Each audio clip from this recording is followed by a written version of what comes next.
Alhamdulillah ala ihsani wa syukru lahu ala taufiqihi wa amtinani wa asyhadu an la ilaha illallah wahdahu la syarika lahu ta'ziman li sya'nih wa asyhadu anna Muhammadan abduhu wa rasuluhu da'ila ridwani Allahumma salli alaihi wa ala alihi wa ashabihi wa ikhwani. Para hadirin dan hadirat yang dirahmati oleh Allah Subhanahu wa taala, pada kesempatan bahagia ini insyaallah kita akan membahas tentang keutamaan dan apa kandungan makna dari la haula wa la quwata illa billah yang dikenal dengan al-hauqalah. Namun sebelum kita masuk pada pembahasan, saya ingin menyampaikan sedikit muqaddimah tentang keutamaan berzikir kepada Allah Subhanahu wa taala. Di antara ibadah yang sangat agung yang mudah dilakukan dan pahalanya banyak, namun banyak orang meninggalkannya adalah berzikir. Ibadah yang agung, pahalanya banyak, mudah dilakukan, namun banyak orang terhalangi darinya. Oleh karenanya ketika seorang datang menemui Nabi SAW, maka Rasulullah SAW mengatakan, La yazalu lisanuka ratban min dzikrillah. Hendaknya lisanmu senantiasa basah karena berzikir kepada Allah Subhanahu wa taala. Dan bahasan tentang zikir sangat penting, terutama kita hidup di zaman yang orang banyak bukan berzikir kepada Allah, bukan lisan yang menyebut Allah, tetapi menyebut tentang manusia, tentang peristiwa-peristiwa, tentang keburukan-keburukan manusia, sehingga lisan lalai dari mengingat Allah, tetapi malah mengingat manusia. Sebagaimana disebutkan, mengingat Allah adalah obat, mengingat manusia adalah penyakit.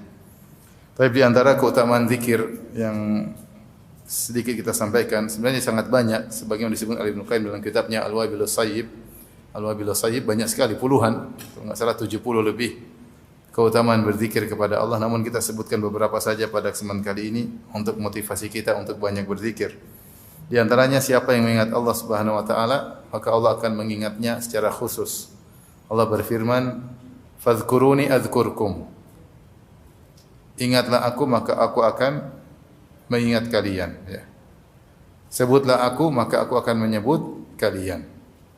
Ini menunjukkan siapa yang berzikir kepada Allah, maka Allah akan menyebutnya secara khusus. Dalam hadis qudsi, Allah berfirman, "Man dzakarani fi nafsihi dzakartuhu fi nafsi, wa man dzakarani fi mala'in dzakartuhu fi mala'in khairin minhu." Siapa yang menyebut aku dalam jiwanya, itu dalam hatinya, maka aku pun akan menyebutnya dalam jiwaku.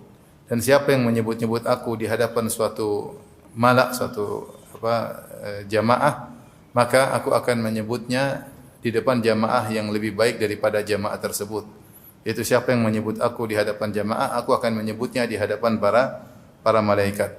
Maka ini adalah al-jaza' min jinsil amal, balasan sesuai dengan perbuatan. Siapa yang ingin disebut-sebut Allah, maka hendaknya dia banyak menyebut-nyebut Allah Subhanahu wa taala. Ini tentu keutamaan yang sangat besar bagaimana seorang hamba disebut-sebut oleh Sang Pencipta.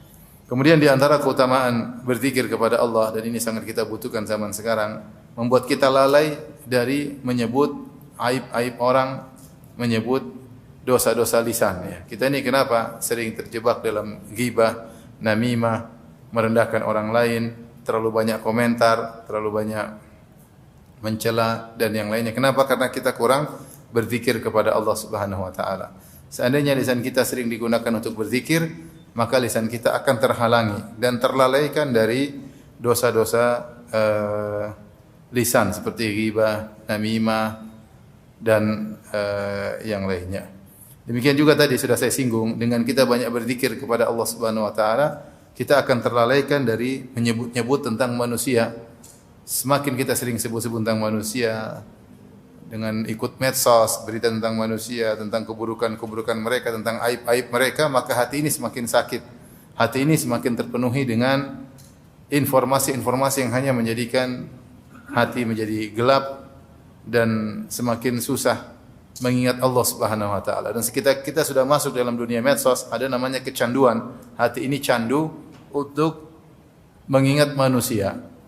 Yang tadinya harusnya hati kecanduan mengingat Allah karena dapat kebahagiaan, namun gara-gara hawa nafsu, hati kita jadi kecanduan untuk menyebut-nyebut manusia. Mulailah kita lihat berita, mulailah kita komentar, mulailah kita bicarakan apa yang kita tonton, mulailah kita diskusikan, sehingga lisan kita tidak sempat untuk mengingat Allah Subhanahu wa taala, dan ini musibah yang menimpa banyak di antara kita.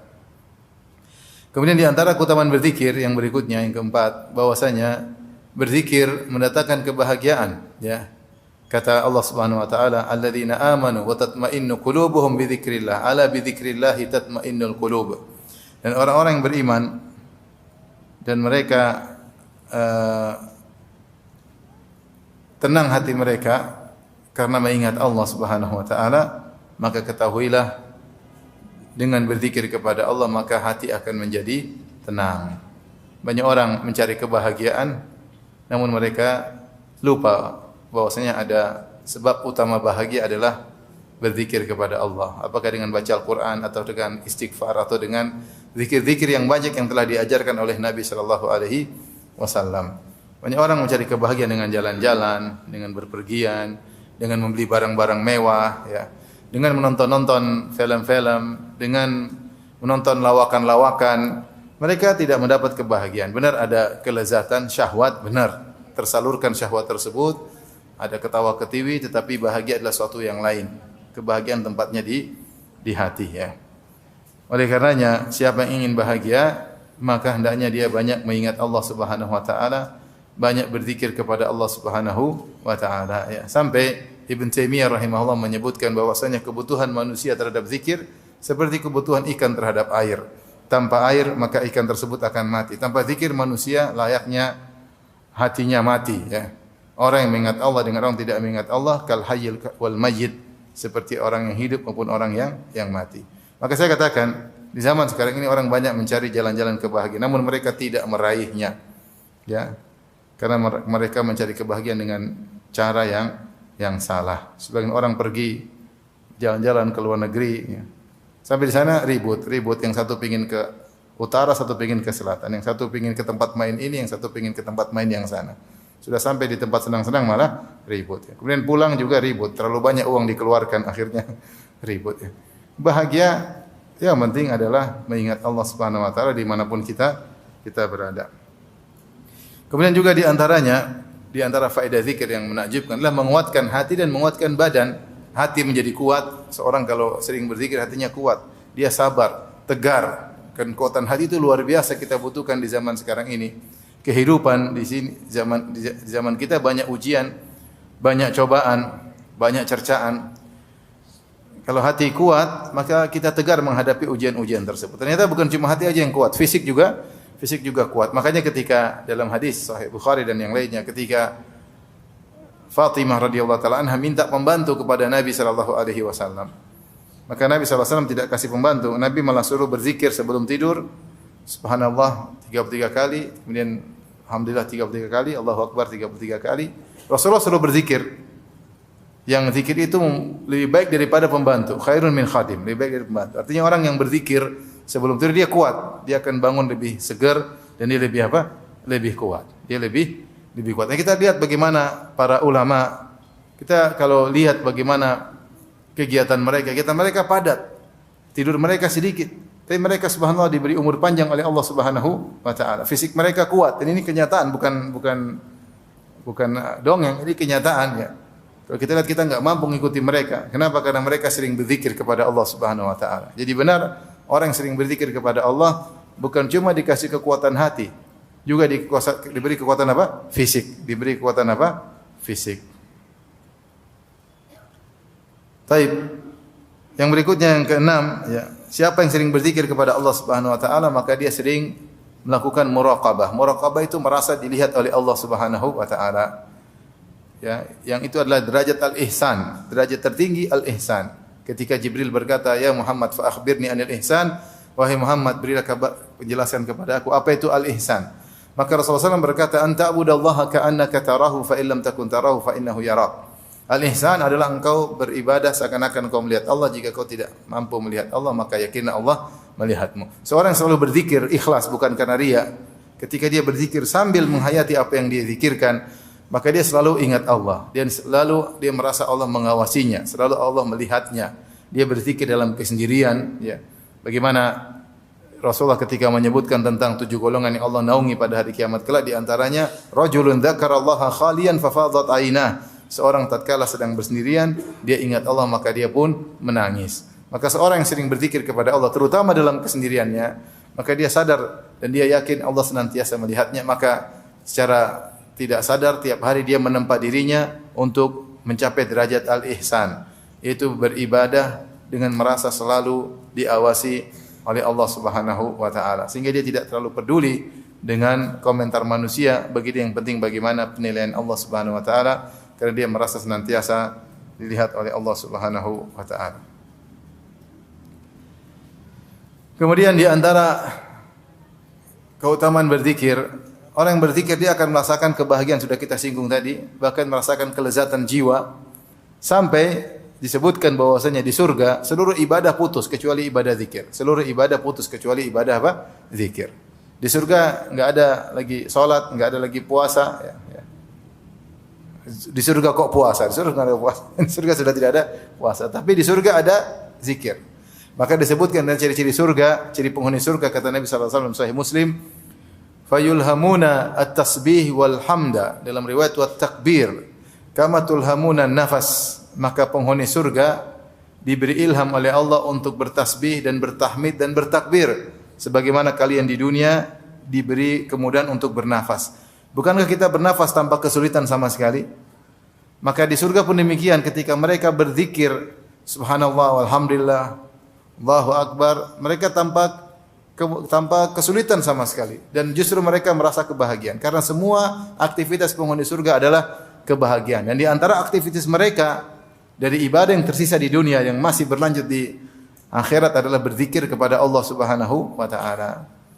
Ini menunjukkan bahwasanya berzikir adalah kelezatan, adalah kebahagiaan yang di dunia dirasakan oleh manusia dan berlanjut sampai di surga kelak. Maka kenapa kita meninggalkan kebahagiaan tersebut? Kemudian di antaranya sebenarnya menyebutkan bahwasanya di antara faedah zikir adalah sebab keberhasilan dan kemenangan, sebab keberhasilan dan kemenangan. Allah berfirman, ya ayyuhalladzina amanu idza laqitum fi'atan fathbutu wadhkurullaha katsiran la'allakum tuflihun. Wahai orang yang beriman, jika kalian berjihad kemudian bertemu dengan musuh, fathbutu, maka tegarlah, sabarlah. Kemudian kata Allah, wadhkurullaha katsiran, dan banyaklah mengingat Allah, la'allakum tuflihun, semoga kalian beruntung. Maka di antara sebab kemenangan adalah orang-orang yang berjihad sambil banyak berzikir kepada Allah Subhanahu wa taala, Bahkan terkait dengan perkara duniawi, kata Allah Subhanahu wa taala, fa idza qadiyatis salatu fatashiru fil ardi wabtaghu min fadlillah wadhkurullaha katsira. Jika sudah selesai salat Jumat, maka bertebarlah kalian di atas muka bumi dan mencarilah karunia Allah. Kemudian wadhkurullaha katsira, dan banyaklah mengingat Allah Subhanahu wa taala. Maka seorang berusaha, berikhtiar dengan bertebar di atas muka bumi mencari rezeki, jangan lupa ingat Allah. Maka dengan mengingat Allah Subhanahu wa taala, maka dimudahkan kesuksesan, baik sukses duniawi maupun sukses ukhrawi. Kemudian di antara keutamaan zikir sudah kita singgung di awal pengajian adalah ibadah yang ringan namun pahalanya sangat besar. Ya, setiap zikir ada keutamaan-keutamaan. Siapa yang zikir begini diampuni dosa-dosa, siapa yang zikir begini, banyak sekali keutamaan zikir. Padahal dia ibadah yang ringan. Namun sudah ringan, pahalanya besar. Kata Syekh Utsaimin rahimahullah, namun banyak orang terhalangi.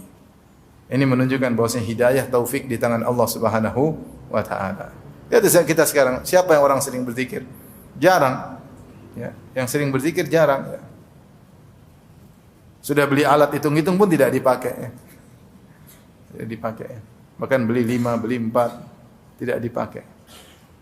Itu alat bantu aja untuk ngitung. Tidak ada masalah seorang ingin berzikir dengan menghitung-hitung, tidak jadi masalah. Yang penting ikhlas. Yang penting ikhlas pada Allah Subhanahu wa taala. Maka ini ibadah yang ringan, ya. Tetapi pahalanya banyak, namun banyak orang yang tidak diberi taufik oleh Allah untuk melakukannya. Kemudian di antara keutamaan zikir, ya, bahwasanya ibadah disyariatkan oleh Allah di antaranya untuk mengingat Allah Subhanahu wa taala, untuk mengingat Allah, untuk zikir. Seperti firman Allah tentang salat. Allah berfirman kepada Nabi Musa, "Wa aqimis salata li dzikri." Dirikanlah salat untuk mengingatku, untuk berzikir kepadaku. Wa aqimis salata li dzikri.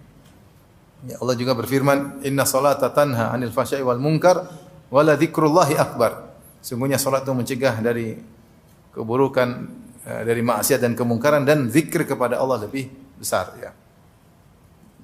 Kemudian juga misalnya haji ada tawaf, ada sa'i. Kata Nabi sallallahu alaihi wasallam, "Inna ma ju'ila at-tawafu bil bait wa baina Safa wal Marwa wa ramyul jimar li iqamati dzikrillah." Sungguhnya dijadikan tawaf 7 putaran, demikian juga sa'i antara Safa dan Marwa, dan melempar jamarat untuk apa? Di iqamati dzikrillah, untuk berzikir kepada Allah Subhanahu wa taala. Jadi tujuan syariat haji itu untuk zikir kepada Allah Subhanahu wa taala. Ya. Ya. Semua dari awal sampai akhir. Makanya hari-hari tasyrik juga Allah berfirman, "Wadhkurullah fi ayyamin ma'dudat." Berzikirlah kepada Allah di hari-hari tasyrik. Jadi haji dari awal sampai akhir intinya untuk berzikir. Bukankah ketika kita tawaf untuk berzikir kepada Allah? Setiap lewat Hajar Aswad kita mengatakan Allahu Akbar. Bukan setiap sa'i kalau sampai di Safa dan Marwah kita berzikir kepada Allah. Bukankah lempar jamarat kita lempar kita bilang Allahu Akbar. Maka semua syariat, salat, haji adalah untuk berzikir kepada Allah Subhanahu wa taala. Demikian juga Rasulullah SAW bersabda, "Afdalul haji al-hajju wa thajju." Sebaik-baik haji adalah yang di antaranya yang paling banyak bertalbiyah, dan talbiyah adalah zikir kepada Allah Subhanahu wa taala. Oleh karenanya para ulama juga mengatakan ibadah yang terbaik adalah ibadah yang paling banyak zikirnya. Kalau ditanya siapa orang yang puasanya paling terbaik? Orang yang puasanya yang paling terbaik adalah orang ketika puasa paling banyak mengingat Allah Subhanahu wa taala. Artinya siapa orang yang salat terbaik? Orang yang salat terbaik adalah yang paling khusyuk, yang paling banyak mengingat Allah dalam salatnya. Siapa haji yang terbaik? Haji yang terbaik adalah orang yang paling banyak mengingat Allah dalam hajinya. Demikian, siapa mujahid terbaik? Mujahid terbaik adalah orang yang berjihad dan paling banyak mengingat Allah dalam jihadnya. Yang Allah mengatakan, "Fathbutu wadhkurullaha katsiran." Tegaklah kalian dalam medan pertempuran dan banyaklah mengingat Allah Subhanahu wa taala. Maka semua ibadah ditinjau mana ibadah yang terbaik, dilihat kalau semakin banyak dia berzikir kepada Allah dalam ibadahnya tersebut, maka dia telah melakukan ibadah yang terbaik. Taib ini sekian tadi banyak ya, paling sekitar 10-an kurang lebih keutamaan berzikir kepada Allah Subhanahu wa taala. Dan dia umum mencakup seluruh zikir. Ini sebagai mukadimah yang saya sampaikan ya. Karena kita akan bahas salah satu dari bentuk zikir, yaitu zikir la haula wala quwata illa billah. Taib, zikir la haula wala quwata illa billah ya, dianjurkan dalam syariat secara mutlak maupun secara khusus. Secara mutlak maksudnya kapan-kapan kita boleh berzikir la haula wala quwata illa billah, kapan saja kita boleh ulang-ulang. Rasulullah mengatakan fa'akthir, perbanyaklah mengucapkan la haula wala quwata illa billah, la haula wala quwata illa billah. Kapan saja boleh. Dan juga ada kondisi-kondisi khusus kita dianjurkan untuk mengucapkan la haula wala quwata illa billah. Dan banyak zikir seperti salawat, kita dianjurkan salawat kapan saja, dan ada kondisi-kondisi khusus kita dianjurkan untuk apa? Salawat ya. Maka demikian juga seperti la haula wala quwata illa billah, kita dianjurkan untuk memperbanyak, dan ada kondisi-kondisi khusus kita mengucapkan la haula wala quwata illa billah. Di antaranya seperti ketika kita keluar rumah kita bilang la haula wala quwata illa billah, sebagaimana doa keluar rumah. Di antaranya ketika mendengar muadzin mengucapkan hayya 'alas shalah kita bilang apa? La haula wala quwata illa billah. Kalau muadzin mengatakan hayya 'alal falah kita bilang la haula wala quwata illa billah. Ketika kita terbangun di tengah malam terjaga, nanti akan sebutkan hadisnya, di antaranya kita berzikir, dan di antara zikir tersebut kita mengucapkan la haula wala quwata illa billah. Di antaranya kalau kita takut terkena ain, ya, kita mengucapkan masya Allah la quwata illa billah. Ya, ini di antara ucapan hauqalah. Jadi dianjurkan untuk diucapkan terus menerus, dan ada kondisi-kondisi khusus kita dianjurkan untuk mengucapkan la haula wala quwata illa billah. Insyaallah akan datang penjelasannya. Baik. Sebelumnya, apa makna la haula wala quwata illa billah? Jadi la haula wala quwata illa billah ini ya, dikenal dengan al-hauqalah. Dia singkatan dari al-hauqalah. Hauqalah singkatan dari la haula wala quwata illa billah. Disingkat jadi apa? Hauqalah. Sebagian orang mengatakan al-haulaqah. Al-haulaqah sama. Haulaqah, hauqalah sama. Boleh dua-duanya ya. Tapi kebanyakan orang mengatakan singkatannya hauqalah. Hauqalah. Ini seperti basmalah, al-basmalah dari bismillahirrahmanirrahim jadi apa? Al-basmalah ya. Seperti al-hayyalah. Hayyalah maksudnya hayya 'alas shalah. Al-haysalah, al-hayfalah, hayya 'alal falah ya. Seperti tahlil yaitu la ilaha illallah. Singkatan-singkatan ada beberapa ulama sebutkan singkatan-singkatan untuk memudahkan kita mengingat. Seperti alhamdulillah dari alhamdulillah ya. Jadi di antaranya hauqalah atau haulaqah. Hauqalah atau haulaqah. Para ulama menulis buku terkait dengan makna al-hauqalah, di antaranya As-Suyuti dalam kitabnya Syarah Al-Hauqalah wal Hay'alah ya. Kalau tidak salah judulnya demikian, disebut oleh Syekh Abdul Razzaq dalam kitabnya Al-Hauqalah.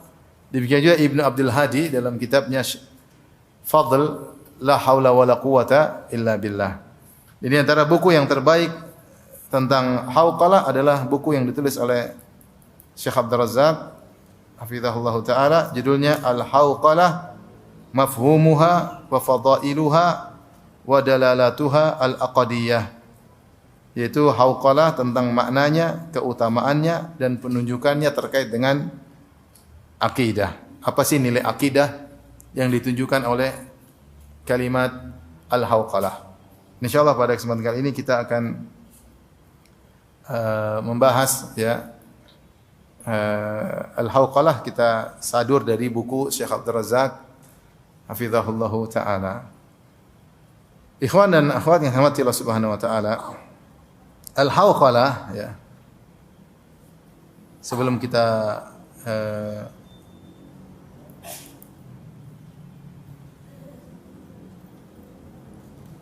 sebutkan keutamaannya, disebut apa makna al-hauqalah? Makna al-hauqalah. Al-hauqalah tentunya la haula wala quwata illa billah. Secara sederhana, secara bahasa, la itu tidak ada, haula yaitu adalah gerakan atau perpindahan. Tahawul secara bahasa artinya berpindah atau harakah. Haul maksudnya perpindahan atau al-harakah, tahawul atau al-harakah. Yaitu tidak ada perpindahan apapun, tidak ada perubahan apapun. Jadi bisa diartikan perpindahan atau perubahan. Bisa diartikan perpindahan atau perubahan. La haula, tidak ada perpindahan, tidak ada perubahan kecuali dengan izin Allah Subhanahu wa taala. Wala quwata, quwata kita ngerti, kuat, kekuatan. Ya, kekuatan lawan dari kelemahan. Ya, tidak ada kekuatan, tidak ada upaya kecuali dari Allah Subhanahu wa taala. Kebanyakan kita ketika menafsirkan, menerjemahkan la haula wala quwata illa billah, maknanya tidak ada daya dan upaya kecuali dari Allah. Sebenarnya kurang, karena itu baru makna kuat. Itu la quwata illa billah. Ada haul. Ini terjemahnya kurang. Harusnya tidak ada perubahan dan perpindahan dan tidak ada daya dan upaya kecuali dengan izin siapa? Allah. Jadi kebanyakan kita ketika menerjemahkan la haula wala quwata illa billah hanya fokus kepada la quwata illa billah. Tidak ada daya dan upaya. Karena daya dan upaya itu kekuatan.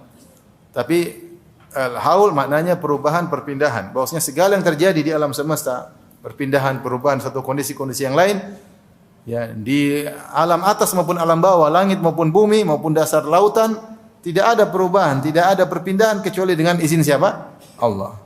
Dan tidak ada kekuatan kecuali dengan izin Allah Subhanahu wa taala. Ini secara bahasa makna dari la haula wala quwata illa billah. Adapun penafsiran dari para salaf di antara makna la haula wala quwata illa billah, seperti Ibnu Abbas radhiyallahu taala anhuma ketika menafsirkan la haula wala quwata illa billah, beliau berkata la haula bina alal amali bi ta'a illa billah wala quwata lana ala tarkil ma'siyah illa billah. Kata Ibnu Abbas, dia kaitkan makna ini untuk masalah ketaatan ya. Dia mengatakan la haula yaitu tidak ada kemampuan kita untuk berpindah alal amal bit ta'ah, yaitu untuk bisa berpindah dari diam melakukan ketaatan, ya, dari tidak melakukan ketaatan menjadi melakukan ketaatan kecuali dengan izin Allah. Wala quwwata lana ala tarkil ma'siyah illa billah. Bahkan tidak ada kekuatan bagi kita untuk meninggalkan maksiat kecuali dengan izin Allah Subhanahu wa taala. Dan ini benar ya, artinya kita membutuhkan kekuatan dari Allah Subhanahu wa taala dalam melakukan ketaatan maupun untuk meninggalkan apa? Maksiat. Sebagaimana melakukan ketaatan butuh kekuatan dari Allah, demikian juga meninggalkan maksiat juga tidak kalah penting, kita butuh kekuatan dari Allah Subhanahu wa taala ya. Karena dua-duanya berat. Ini perkataan Ibnu Abbas radhiyallahu taala anhuma, diriwayatkan oleh Ibnu Abi Hatim. Ya. Kemudian di antaranya dari Ibnu Mas'ud radhiyallahu taala anhu. Ibnu Mas'ud menafsirkan la haula wala quwwata illa billah, beliau berkata la haula an ma'siyatillahi illa bi ismatihi wala quwwata ala ta'ati illa bi ma'unatihi. Maknanya sama. Kata beliau, tidak ada perpindahan dari terjebak kepada maksiat kemudian meninggalkan maksiat. Ya, kita tidak bisa. Kita sekarang sedang maksiat. Tidak bisa kita lepas dari maksiat kecuali dengan kekuatan Allah Subhanahu wa taala, kecuali dengan penjagaan, atau tidaklah kita tidak terjerumus, agar kita tidak terjerumus dalam maksiat kecuali dengan penjagaan Allah Subhanahu wa taala. Kalau tidak jaga, kita akan terjerumus dalam maksiat. Wala quwwata ala taatihi, dan tidak ada kekuatan untuk menjalankan ketaatan kepadanya, menjalankan amal saleh illa bima'unatihi, kecuali dengan pertolongan Allah Subhanahu wa taala. Ini perkataan Ibnu Mas'ud. Baik, kita baca perkataan Ali bin Abi Thalib radhiyallahu anhu. Maknanya, beliau berkata, "Anna la namliku ma'allahi syai'an wa la namliku min dunihi wa la namliku illa ma malakana mimma huwa amlaku bihi minna." Maknanya, kita ini tidak memiliki apapun, ya. Tidak memiliki apapun selain Allah. Allah yang memiliki segalanya, ya. Tidak ada kita ikut serta memiliki sesuatu pun. Ya, tidak ada kita memiliki kecuali Allah Subhanahu wa taala, ya. Yang kita miliki itu pun Allah yang berikan kepada kita. Jadi dia kembalikan kepada semua ini adalah milik siapa? Allah. Semua ini milik. Apapun yang kita miliki itu pun Allah yang kasih kita, dan dia lebih berhak memiliki itu daripada kita, karena semuanya dari Allah Subhanahu wa taala.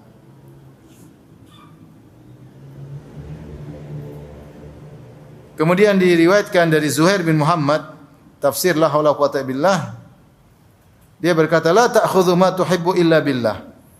Kau tidak mengambil apa yang kau sukai kecuali karena Allah Subhanahu wa taala. Wala tamtani'u mimma taqra illa bi'aunillah, dan kau tidak terhalang dari apa yang kau benci kecuali dengan pertolongan Allah Subhanahu wa taala. Ini maknanya semuanya mirip. Intinya kita mengakui bahwasanya kita ini tidak punya daya, tidak punya upaya, tidak bisa berubah dari satu kondisi yang lain kecuali dengan pertolongan Allah Subhanahu wa taala. Tidak bisa kita menjalankan ketaatan kecuali dengan izin Allah. Tidak bisa kita terselamatkan dari maksiat kecuali dengan izin Allah. Tidak bisa kita tobat untuk meninggalkan maksiat kecuali dengan izin Allah Subhanahu wa taala. Kalau kita bersandar pada diri kita tidak mampu. Demikian juga tidak bisa kita berpindah dari sakit menuju sehat kecuali dengan izin Allah Subhanahu wa taala. Tidak terhindar dari kecelakaan, keburukan kecuali dengan izin Allah Subhanahu wa taala. Maka inilah makna secara umum tentang la haula wala quwwata illa billah. Maka semua gerakan, semua kekuatan yang ada di alam semesta semuanya dengan izin Allah Subhanahu wa taala. Oleh karenanya kalimat la haula wala quwwata illa billah disebut oleh para ulama dengan kalimat al-isti'anah. Kalimat al-isti'anah itu zikir untuk isti'anah. Kalimat al-isti'anah maksudnya zikir untuk minta pertolongan kepada Allah. Zikir untuk minta pertolongan kepada Allah Subhanahu wa taala. Ini disebut oleh Syekhul Islam Ibnu Taimiyah rahimahullah taala dan juga para ulama yang lain. Makanya ketika seorang mendengar muadzin berkumandang hayya 'ala shalah, marilah menuju salat, maka dia mengucapkan apa? La haula wala quwwata illa billah. Dia zikir, dia mengatakan tidak ada daya, tidak ada upaya, tidak ada perpindahan dari tidurku menuju ke wudu kemudian menuju ke masjid kecuali dengan izin Allah Subhanahu wa taala. Nah, kalimat ini meskipun dia berupa khabar, intinya khabar, dia pengkhabaran, Tapi dia maknanya insya, maknanya minta. Ya Allah, kalau gitu berikanlah aku kekuatan. Dan ini biasa dalam bahasa Arab. Terkadang kita mengucapkan satu khabar, tapi tujuannya untuk apa? Meminta. Seperti Nabi Yunus alaihissalam ketika ditelan oleh ikan paus, dia berkata, La ilaha illa anta subhanaka inni kuntu minadh dhalimin. Ya Allah, tidak ada yang berhak disembah kecuali Engkau ya Allah, dan aku termasuk orang yang berbuat zalim. Maksudnya, tolonglah apa? Hamba-Mu ini. Dia memberi kabar, saya berdosa, tapi kabar tersebut maksudnya apa? Minta pertolongan. Seperti Nabi Ayub, wa ayyuba idh nada rabbahu anni massani ad-dhurr wa anta arhamur rahimin. Cukup dia kasih kabar. Ya Allah, sungguhnya kata Nabi Ayub, aku ditimpa dengan kemudaratan sementara Engkau adalah hamba, Engkau adalah zat yang paling maha penyayang. Engkau adalah zat yang paling maha penyayang. Ya sudah, dia menyampaikan kabar, maksudnya ya Allah, hilangkanlah penderitaanku. Maka Allah mengatakan, fastajabna lahu fakashafna ma bihi min dhurr. Kami pun kabulkan permohonannya dan kami hilangkan kemudaratan. Jadi terkadang kalimat khabar, jadi dalam bahasa ada namanya khabar, ada namanya insya. Insya itu meminta, ya. Seperti doa itu adalah insya, meminta. Jadi terkadang dalam bahasa Arab menggunakan kata khabar tapi maksudnya memohon. Paham Ibu? Paham tidak? Kadang-kadang lafalnya dalam bentuk khabar tapi isinya memohon. Seperti tadi Nabi Yunus bilang apa? La ilaha illa anta subhanaka inni kuntu minadh dhalimin. Ini khabar atau permohonan? Khabar. Ya Allah, tidak ada yang berhak disembah kecuali Engkau dan aku termasuk orang yang berbuat zalim. Taib. Apa maksudnya? Maksudnya ya Allah, tolonglah hamba-Mu ini. Seperti Nabi Ayub tadi, wa ayyuba idh nada rabbahu anni massani ad-dhurr wa anta arhamur rahimin. Ketika Nabi Ayub berdoa, berkata dalam doanya dia memberi kabar aja, ya Allah, sungguhnya aku ditimpa dengan penderitaan dan Engkau adalah zat yang paling maha penyayang. Maksudnya apa? Sayangilah hamba-Mu ini dan sembuhkanlah penyakitnya. Sama ketika seorang mendengar muadzin mengatakan hayya 'alas shalah, maka dia bilang apa? La haula wala quwata illa billah. Dia minta atau khabar? Khabar. Dia bilang tidak ada perpindahan, tidak ada dai dan upaya kecuali dengan izin Allah. Tapi khabar tersebut maksudnya tolonglah hamba-Mu. Paham? Maksudnya tolonglah hamba-Mu. Demikian juga kalau dia mendengar hayya 'alal falah, marilah menuju kepada kemenangan. Maka dia bilang lagi apa? La haula wala quwata illa billah. Maksudnya ya Allah, tidak bisa saya berpindah dari rumahku, kemudian berwudu, kemudian melangkahkan kaki menuju masjid untuk salat kecuali dengan izin-Mu. Ya. Tidak ada kekuatanku untuk bisa pergi ke masjid kecuali dengan izin-Mu. Oleh karenanya para ulama berselisih, jika seorang mendengar muadzin ketika salat subuh, azan subuh, mengucapkan as-salatu khairu minan naum. As-salatu khairu minan naum. Maka apa yang harus diucapkan oleh seorang yang mendengar perkataan muadzin tersebut? Maka sebagian ulama mengatakan kembali kepada dalil umum, Rasulullah mengatakan idza sami'tumul muadzin faqulu mithla ma qala al muadzin. Jika kalian mendengar perkataan muadzin maka ucapkanlah seperti perkataan muadzin tersebut, tiru. Dia bilang Allahu Akbar, kita ikut Allahu Akbar, Allahu Akbar. Asyhadu an la ilaha illallah, kecuali yang ada dalilnya. Dalilnya ketika dia mengatakan hayya 'ala shalah, maka jangan tiru hayya 'ala shalah, tapi bilang apa? La haula wa quwwata illa billah. Kalau dia bilang hayya 'alal falah, jangan tiru bilang hayya 'alal falah, tapi bilang la haula wa quwwata illa billah. Taib. Kalau muadzinnya bilang as-salatu khairu minan naum, maka dua pendapat. Pendapat pertama mengatakan tiru, as-salatu khairu minan naum. Salat lebih baik daripada tidur supaya kau semangat. Sebenarnya mengatakan tidak, ini dikiaskan kepada hayya 'ala shalah. Maka bilang juga la haula wala quwwata illa billah. Dua pendapat ya. Adapun hadis shadaqta wa bararta hadisnya dhaif. Tapi dua pendapat ini di antaranya seorang mengucapkan la haula wala quwata illa billah. Itu saya tidak bisa bangun, saya tidak bisa bangun dari tempat tidurku untuk menuju masjid kecuali dengan izin-Mu ya Allah. Bantulah hamba-Mu ini. Tidak mudah untuk bangun pergi ke masjid salat subuh apalagi ngantuknya sangat berat ya. Karena ngantuk itu sangat lezat. Kalau udah ngantuk, makanan seenak apapun lebih enak apa? Ngantuk. Lebih enak tidur daripada makanan ya. Bahkan seorang jika tubuhnya sudah sangat kuat ya, tapi terkadang dia tidak kuat untuk membuka matanya ya, untuk pergi ke masjid ya, karena tidur itu sangat lezat. Maka dia butuh pertolongan dari Allah. Dia mengatakan la haula wala quwata illa billah sehingga dia bisa terhentak untuk bangkit kemudian menuju masjid untuk melaksanakan salat berjamaah. Dari sini bisa dipahami bahwasanya la haula wala quwata illa billah adalah kalimat al-isti'anah. Kalimat minta pertolongan. Kalimat minta pertolongan. Makanya juga ketika seorang hendak keluar dari rumah, apa dia doanya? Bismillahi tawakkaltu 'ala Allah la haula wala quwata illa billah, ya. Dengan nama Allah, tawakkaltu Allah, aku bertawakal kepada Allah, la haula wala quwata illa billah. Tidak ada perubahan, tidak ada kekuatan kecuali dengan izin Allah Subhanahu wa taala.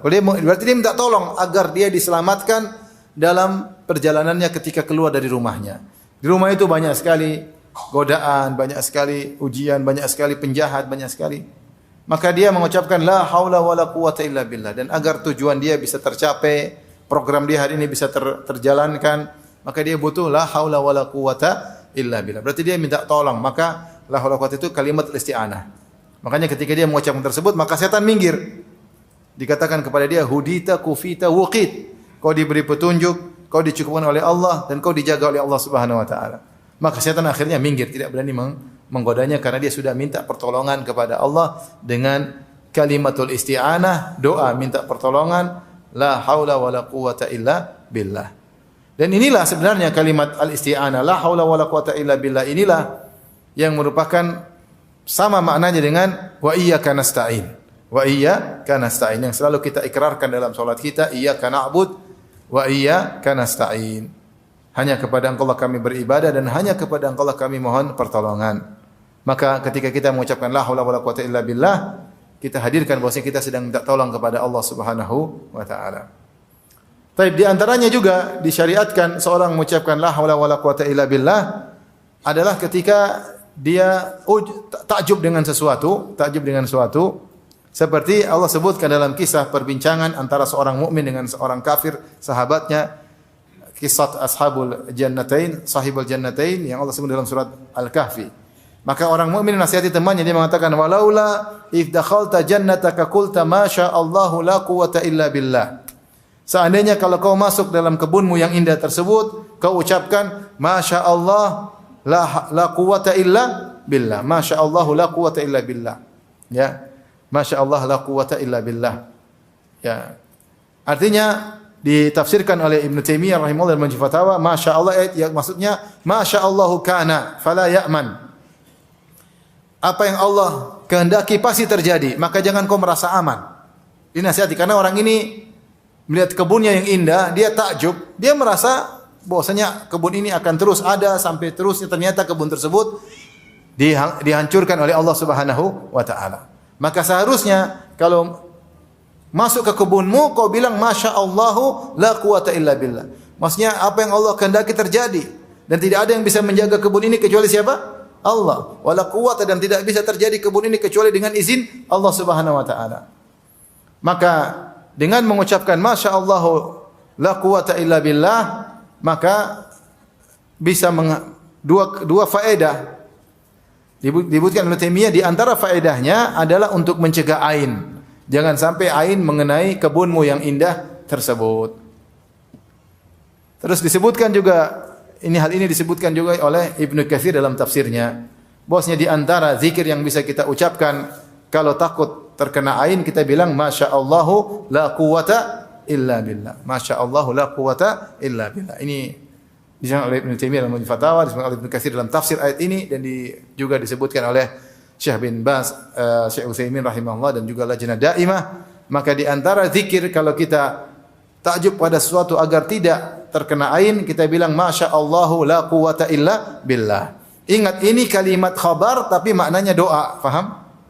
Kalimat khabar maknanya doa, yaitu tidak ada daya upaya kecuali dengan izinmu ya Allah Subhanahu wa taala. Ya.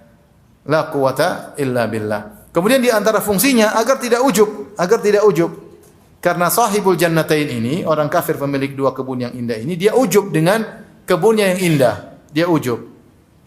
Dia merasa hebat bisa bikin kebun tersebut. Tapi kalau seorang mengucapkan la quwata illa billah, tidak ada daya dan upaya kecuali dari izin Allah, dengan izin Allah, maka dia tidak ujub. Dia tahu bahwasanya dia bisa bikin kebun ini bisa indah, bisa bagus, semuanya izin siapa? Izin Allah Subhanahu wa taala. Agar seorang bersyukur kepada Allah, karena musuh syukur, lawan daripada syukur adalah ujub. Lawan dari syukur adalah ujub. Maka ucapan Masya Allah la quwata illa billah faedahnya dua. Untuk menolak ain, yang kedua untuk membersihkan ujub dari apa? Dari hati. Sebagian ulama menyaitkan bahwasanya zikir ini kalau terkait dengan yang kita miliki. Lihat anak kita, lihat kebun kita, lihat harta kita, lihat usaha kita, kita kagum, kita bilang Masya Allahu la quwata illa billah. Adapun kalau terkait dengan punya orang lain, kita bilang Allah yubarik fik. Allah yubarik fi malik, kita doakan keberkahan. Tapi kalau terkait dengan punya kita mengucapkan Masya Allahu la quwata illa billah. Sebagian ulama mengatakan umum, seperti zahir dari pendapat Ibnu Taimiyah, bahwasanya kita boleh ucapkan untuk milik kita maupun milik orang lain. Maka disunnahkan seorang kalau melihat sesuatu yang menakjubkan, dia mengucapkan dua doa. Pertama dia mengatakan Masya Allahu la quwata illa billah. Yang kedua dia doakan keberkahan bagi hal tersebut. Dia mengatakan barakallahu fik, Allah yubarik fik, ya. Atau dia mengucapkan khabar dalam bentuk khabar, dia mengatakan Masya Allah tabarakallah. Seperti ini perkataan sebagian ulama. Maksudnya khabar tapi maksudnya untuk berdoa. Semoga diberkahi, semoga diberkahi, ya. Dan ketika kita mengucapkan pada suatu yang kita takjub, Masya Allah la quwata illa billah, maka kita minta tolong kepada Allah agar menjaga apa yang kita miliki ini, agar tidak kena apa? Tidak kena ain. Makanya la quwata illa billah termasuk kalimat al-isti'anah. Itu minta tolong kepada Allah agar apa yang kita kagumi ini, anak kita kayak harta kita kayak usaha kita kayak, agar dijaga oleh Allah Subhanahu wa taala, karena mudah terkena ain. Kalau ain kena mudah apa? Mudah rusak, ya, mudah rusak.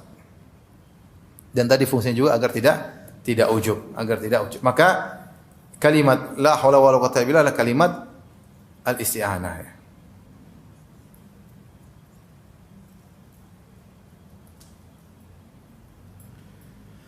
Makanya mendukung bahwasanya kalimat Masya Allah la quwwata illa billah adalah untuk menolak ujub. Bukankah kita juga dianjurkan, disyariatkan kalau habis makan atau habis minum kita berdoa apa? Apa doanya? Alhamdulillahilladzi at'amani hadza ta'am wa razaqanihi min ghairi haulin minni wala quwwah. Segala puji bagi Allah Subhanahu wa taala yang telah memberikan aku rizki makanan ini atau minuman ini. Min ghairi haulin minni wala quwwah, tanpa haul dan tanpa kuat dariku. Ya. Agar kita tidak ujub, kita bisa makan ini dari Allah, agar kita pandai bersyukur. Agar kita pandai bersyukur. Jadi kalau seorang habis buat sesuatu, Masya Allah la quwata illa billah. Jadi dia ingat bahwa sini semuanya yang kasih adalah Allah. Kau tidak punya kekuatan. Yang kau bisa bikin ini kenapa? Karena yang kasih kekuatan kepadamu siapa? Adalah Allah. Yang bikin kasih kecerdasan kepadamu adalah Allah. Yang kasih ide kepadamu adalah siapa? Allah. Yang menyiapkan segala sesuatu adalah Allah. Kalau Allah tidak kasih satu saja dari rangkaian keberhasilan yang mau dicabut satu saja, buyar semua proyekmu. Buyar semua proyekmu. Maka kita bilang Masya Allahu la quwata illa billah. Maka ini adalah kalimat al-isti'anah. Taib. InsyaAllah ikhwan dan akhwat, ibu dan bapak sudah paham tentang maknanya. Jadi la haula quwwata illa billah kita gunakan ketika kita butuh pertolongan dari Allah Subhanahu wa taala. Dan ini bisa dikiaskan kapan kita melihat sesuatu yang kita berat, kita bilang apa? La haula wala quwwata illa billah. Maksudnya adalah ya Allah tolonglah hambamu ini. Lihat pekerjaan sulit, kita bilang apa? La haula wala quwwata illa billah. La haula wala quwwata illa billah. Makanya di antara kesalahan disebut oleh Ibnu Taimiyah rahimahullah taala, kalimat ini digunakan untuk istirja sebagai pengganti inna lillahi wa inna ilaihi rajiun. Ini salah penggunaan. Lihat piring pecah, la haula wala quwata illa billah, salah. Harusnya apa? Inna lillahi wa inna rajiun. Ini piring milik Allah. Udah Allah mau kasih pecah terserah Allah Subhanahu wa taala. Ada orang kecelakaan, jangan bilang la haula wala quwata illa billah, bilangannya apa? Inna lillahi wa inna ilaihi rajiun. Tapi kalau istri ngomel, bilangnya apa? Bapak bilangnya apa? Istri ngomel apa? Inna lillahi atau la haula wala quwata illa billah? Dua-duanya, inna lillahi wa inna ilaihi rajiun. La haula wala quwata illa billah. Sabar ya Allah, kuatkanlah diriku untuk bersabar. Intinya jangan salah penggunaan. Jadi Kalau musibah bilang inna lillahi wa inna ilaihi raji'un, kalau ingin ditolong oleh Allah bilang apa? La haula wala quwata illa billah. Ya. Jadi banyak sekali ditunjuk oleh lafal ini. Tapi di antara makna akidah yang ditunjukkan oleh la haula wa quwata illa billah, pertama tadi kita minta pertolongan kepada Allah Subhanahu wa taala. Yang kedua, siapa yang mengucapkan la haula wa quwata illa billah berarti dia beriman kepada rububiyah. Bahwasanya segala yang mengatur alam semesta ini dari langit sampai bumi seluruhnya hanyalah Allah Subhanahu wa taala yang menentukan segala perpindahan, yang memberikan segala kekuatan yang terjadi. Perkara baik maupun perkara buruk yang menentukan hanya siapa? Allah Subhanahu wa taala. Maka dia beriman akan hal tersebut. Maka kalimat ini juga menunjukkan tentang asma wa sifat, tentang sifat Allah. Maka dia tahu bahwasanya ya Allah adalah maha kaya dan Allah makhluk adalah maha lemah, maha membutuhkan kepada Allah Subhanahu wa taala.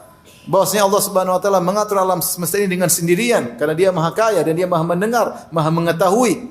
Dia mengetahui segala yang terjadi di alam semesta ini.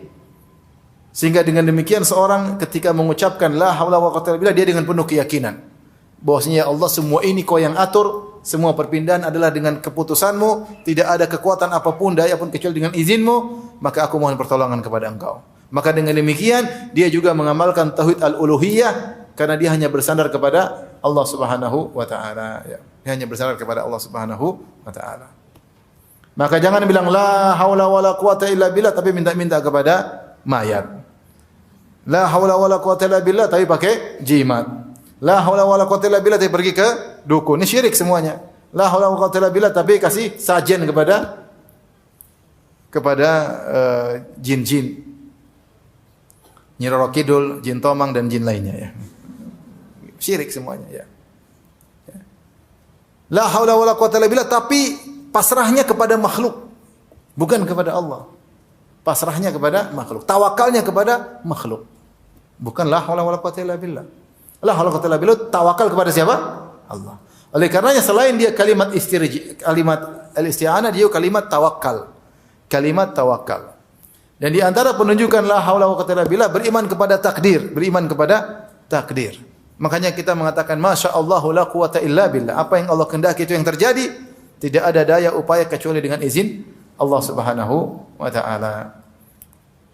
Ini secara sederhana tentang makna la haula wala quwata illa billah dan bisa dibaca dari buku Al-Hawqalah karya Syekh Abdul Razak hafizahullahu taala. Baik, di penghujung kajian ini kita akan bahas tentang keutamaan mengucapkan la haula wala quwwata illa billah.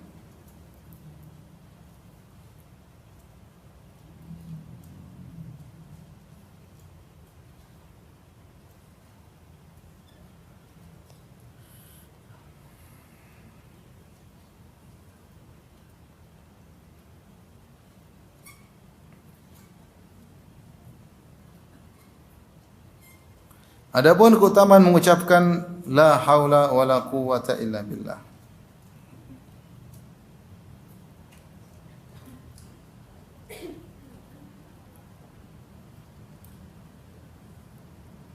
Bahwasanya dia terkadang memiliki keutamaan digabung dengan zikir-zikir yang lain. Terkadang dia datang keutamaannya secara bersendirian, terkadang dia datang keutamaannya bergabung dengan zikir-zikir yang lain. Contohnya dalam Musnad Imam Ahmad dan juga dalam Sunan Tirmidzi dan disahihkan oleh Syekh Albani rahimahullah dan juga disahihkan oleh Al-Hakim dalam Mustadraknya dari hadis Abdullah bin Amr bin As radhiyallahu anhuma Rasulullah bersabda, "Ma 'alal ardi rajulun yaqulu la ilaha illallah wallahu akbar wa subhanallah walhamdulillah wala hawla quwwata illa billah illa kuffirat anhu dhunubuhu walau kanat aktsara min zabadil bahri." Tidaklah seorang di atas muka bumi ini mengucapkan la ilaha illallah wahdahu la syarikalah atau la ilaha illallah wallahu akbar subhanallah walhamdulillah wala haula wala quwwata illa billah ya kecuali akan diampuni dosa-dosanya meskipun dosanya lebih banyak daripada buih di lautan. Contoh kalimat mudah pahalanya banyak. Tinggal apa? Subhanallah walhamdulillah wala ilaha illallah wallahu akbar wala haula wala quwwata illa billah. Enggak urut enggak apa-apa terserah. Ya.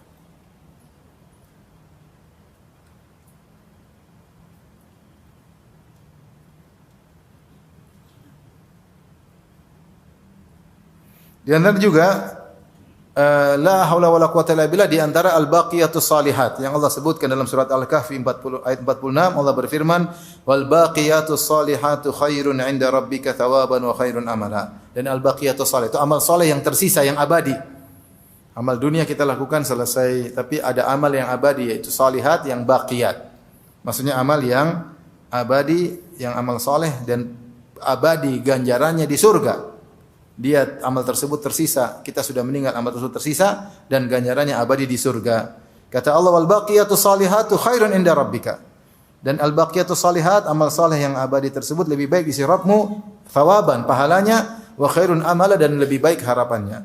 Disebutkan dalam hadis Abi Sa'id Al-Khudri, Rasulullah SAW bersabda, istaghfiru minal baqiyatis salihat. Perbanyaklah untuk mengucapkan al baqiyatus salihat.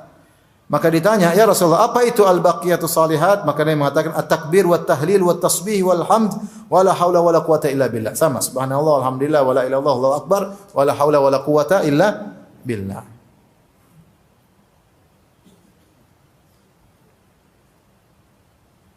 Ini keutamaan la haula wa la quwata illa billah bersama dengan zikir-zikir yang lainnya. Taib, ada keutamaan khusus la haula wa quwwata illa billah. Rasulullah mengabarkan bahwasanya la haula wala quwwata illa billah kanzun min kunuzil jannah. Kanz itu apa? Harta yang disimpan, namanya kanz. Biasanya kanz itu adalah harta yang spesial, yang disayang-sayangi, disimpan. Ya, disimpan untuk masa depan misalnya, untuk bersenang-senang di kemudian hari, maka disimpan. Yang kurang digunakan, dikonsumsi. Yang bagus-bagus disimpan. Maksudnya emas, perak, makanya disebut dengan kanz, yaitu harta yang disimpan, disisihkan karena spesial, Maka Rasulullah berkata kepada Abdullah bin Qais Abu Sa'id Asy'ari radhiyallahu ta'ala anhu, ya. Dalam hadis yang panjang, saya bacakan riwayat Bukhari dan Muslim dari Abu Musa Al-Asy'ari radhiyallahu anhu, beliau berkata, kunna ma'an Nabi sallallahu alaihi wasallam fi safarin fakunna idza alauna kabbarna. Kami bersama Nabi dalam safar, kalau kami naik tempat yang tinggi kami bertakbir, Allahu akbar, Allahu akbar. Wa fi riwayatin faja'alna la nas'adu syarafan wa la na'lu syarafan wa la nahbitu fi wadin illa rafa'na aswatana bitakbir. Kami tidaklah naik tempat tinggi atau turun kecuali kami angkat suara kami. Jadi suaranya dikeraskan. Maka Rasulullah tegur, ayyuhan nas arbi'u ala anfusikum.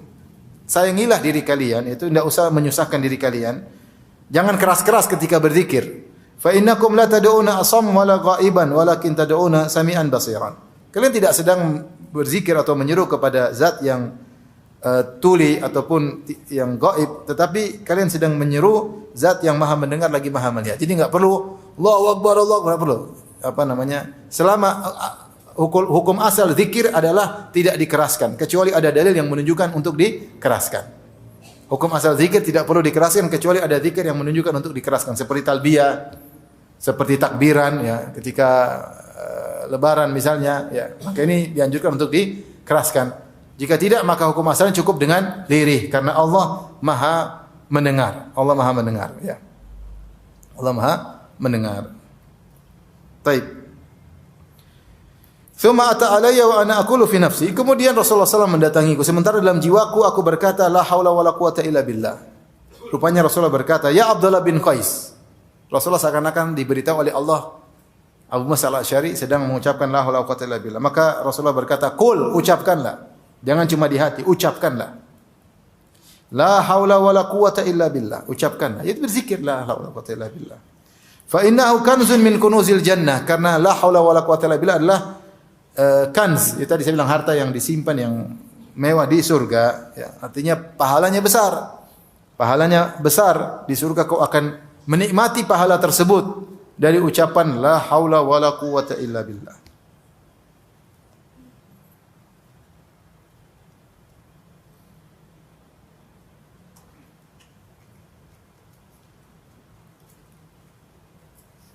Kemudian datang dalam hadis yang lain bahwasanya la haula wala quwata illa billah menjadi tanaman surga, menjadi tanaman surga. Siapa orang mengucapkannya, Allah tanamkan tanaman baginya di surga ya.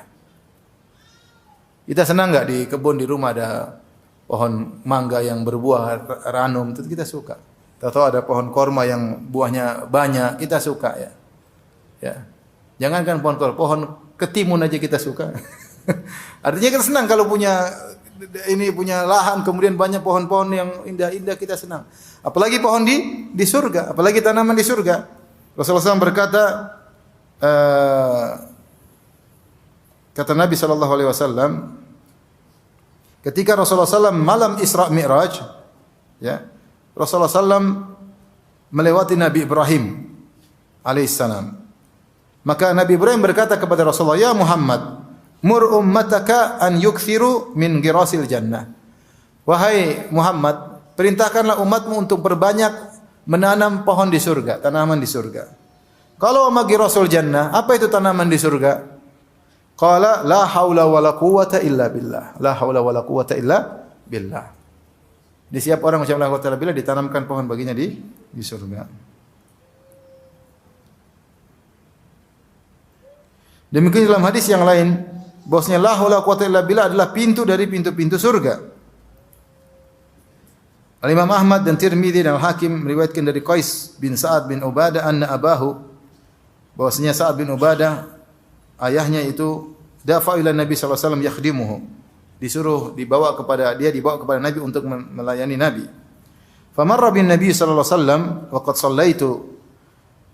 Rasulullah SAW melewatiku dan aku selesai salat. Fadara bi rijlihi wa qala, maka Rasulullah menyinggungku dengan kakinya. Dia berkata, ala adulluka ala babin min wabil jannah.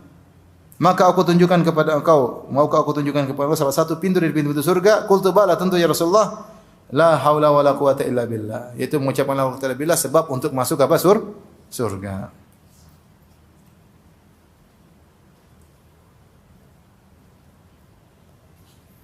Di antaranya hadis man ta'arra minal lail, siapa yang terjaga di malam hari,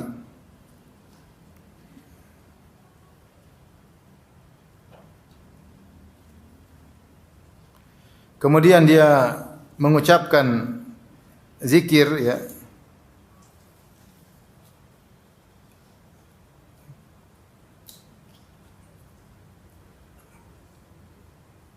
sebentar saya carikan lafalnya.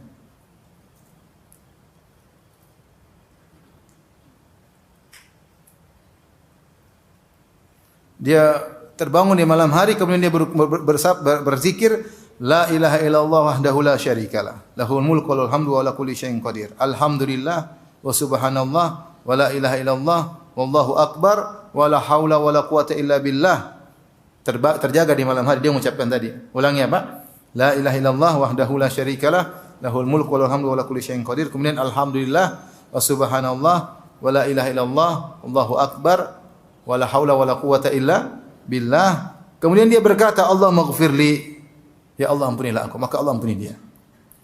Atau dia berdoa, au da'a ustujiba lahu. Dia berdoa, tidur lagi enggak apa-apa, dia berdoa, ya Allah tidur lagi, dikabulkan. Fa in tawadda'a wa shalla qabilat salatu. Kalau dia bangun kemudian salat, maka diterima salatnya. Ini di antara sunnah yang mungkin kita lupakan. Jadi kalau terjaga di malam hari, entah karena mimpi, entah karena apa, dengar suara, kita terjaga, segera kita berzikir. La ilaha illallah lahu syarikalah lahul mulku wa lahul kulli syai'in qadir walhamdulillah subhanallah wallahu akbar wala haula wala quwata illa billah. Kemudian kita bilang apa? Rabbi ghfirli, ya Allah ampunilah dosaku. Atau kita berdoa, ya Rabb kabulkanlah permohonanku ini dan ini. Kemudian tidur lagi enggak ada masalah. Kalau bisa bangun kemudian wudu salat lebih baik, maka salatnya diterima, ya. Tapi itu di antara keutamaan la haula wala quwata illa billah, maka seorang memperbanyak berzikir la haula wala quwata illa billah, dan lebih baik kalau dia gabungkan dengan al-baqiyatus salihat, dia mengatakan subhanallah walhamdulillah wala ilaha illallah wallahu akbar wala haula wala quwata illa billah. Tapi yang diharapkan adalah ketika mengucapkannya dengan menghayati zikir yang dia ucapkannya tersebut. Karena banyak orang mengucapkan tapi dampaknya kurang. Kenapa? Karena mungkin kurang menghayatinya. Sampai sini saja kajian kita. Insyaallah kita lanjutkan kesempatan yang lain. Subhanakallah bihamdik asyhadu an la ilaha illa anta astaghfiruka wa atubu ilaik. Assalamualaikum warahmatullahi wabarakatuh.